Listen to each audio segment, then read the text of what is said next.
நான் ஒன்று மட்டும் சொன்னோம், ஃப்ரம் த பிகினிங் படம் ஸ்டார்ட் பண்ணுறதுக்கு முன்னாலேருந்து கடைசி வரைக்கும் ஒரு பரதேசியை நான் டிஸ்டர்ப் பண்ணியிருந்தான். படமே பார்க்கவில்லை, அவனும் பார்க்கல, என்னையும் பார்க்கவில்லை. அவனை தான் ப்ரோ இவ்வளோ நேரம் தேட்டு வரேன் நான்.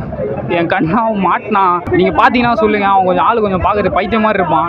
அவனும் படம் பார்க்கல, என்னையும் படம் பார்க்கவில்லை. கேட்டால் தலைவர் ஃபேன்ன்றான், படம் பார்க்க வந்தான்றான். அப்போ நாங்கள் எதுக்கு வந்தோம்? நான் வந்து உட்காந்து வரைக்கும் முன்னால் இதோ இருக்கிற மாதிரி ஏன் தான் இவனுங்களாம் இருக்கிறாங்களே தெரில ப்ரோ. நாடு, வீடு, மக்கள், உலகம் அந்த மாதிரி ஒரு ஜோனில் போகுது. மதம், மனிதம், புனிதம், ஜனனம், மரணம் அந்த மாதிரி concept. Lovely effort, hats of.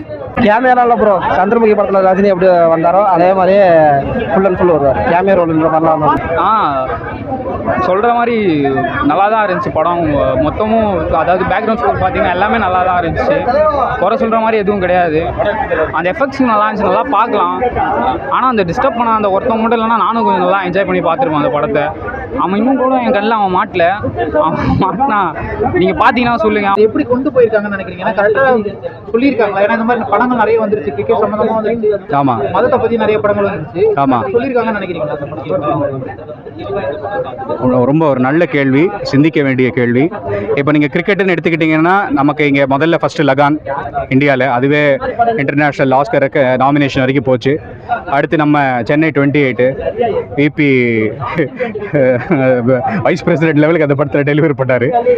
அடுத்து எனக்கு தெரிஞ்சு நேற்று நைட்டு நான் ப்ளூ ஸ்டார் பார்த்தேன். அதுவும் இட்ஸ் ஒரு நல்ல எஃபர்ட், நல்லா தான் இருந்தது. அதுக்கு அவருக்கு அந்த ஜோனுக்கான ப்ளூ ஸ்டார், அதுக்கு கரெக்டாக பாசிட்டிவ் வைப்பு, பாசிட்டிவ் ஃபீல். அது எல்லாத்தையும் விட இந்த படம் இஸ் ஸ்பெஷல். அதனால தான் அதில் தலைவர் வந்து அதில் ஒரு ஸ்பெஷல் அப்பியரன்ஸ். அதில் வந்து கெமியோ, எக்ஸ்டெண்டட் கெமியோ, இல்லை வேறு ஏதாவது ஒரு ஸ்டைல் அப்பியரன்ஸ் அதெல்லாம் கிடையாது. ஸ்பெஷல் அப்பியரன்ஸ்னால் இட் இஸ் ஸ்பெஷல். அது ஏன்னா அதுக்கு உள்ள சேர்ந்த ஒரு கருத்து, அது நீங்கள் கேட்ட கேள்விக்கான விடை வந்து கொஞ்சம் காம்ப்ளிகேட்டட். அது காலம் பதில் சொல்லேன்னா ரியல் லைஃப்பும், பாலிட்டிக்ஸும், ரிலீஜனும், ஸ்பிரிச்சுவாலிட்டியும், லாஸும், ப்ராஃபிட்டும், பிஸ்னஸும், வேர்ல்டு பீஸும் சம்மந்தப்பட்டிருக்கு. அதை கரெக்டாக பார்த்தீங்கன்னா உங்களுக்கு கரெக்டாக புரியும். டப்புன்னு எடுத்தோம் கவுத்தோன்னு சில விஷயம் முடிவெடுக்க முடியாது.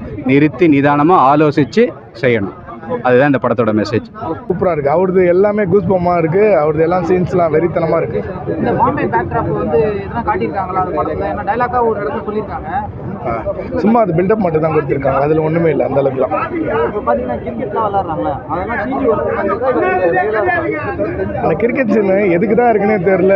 2 ஹீரோ மட்டும் தான் ஆடுறாங்க, மீதி 11 பிளேயரில் ஒருத்தவங்க கூட ஆடுற மாதிரி காமிக்கவே இல்லை.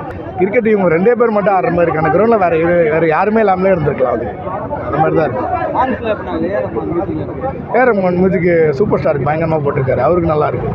அவர் என்ட்ரிக்கெலாம் சூப்பராக கொடுத்துருக்காரு. அவங்க இதுக்கு முன்னாடி நடந்த விஷயத்த உண்மை சம்பவம்னு சொன்னாங்க. பார்த்தீங்கன்னா எனக்கு தெரிஞ்சு அது எங்கே நடந்திருக்குன்னு தெரியல. பார்த்தீங்கன்னா அதை தான் சொல்கிறாங்க. எனக்கு தெரிஞ்சு இந்த மாதிரி எங்கே நடந்தால் நானும் கேள்விப்படலை. பார்த்தீங்கன்னா படம் சுமார் தான் போல. எனக்கே எப்போ படம் முடியுமோன்னு இருந்தது.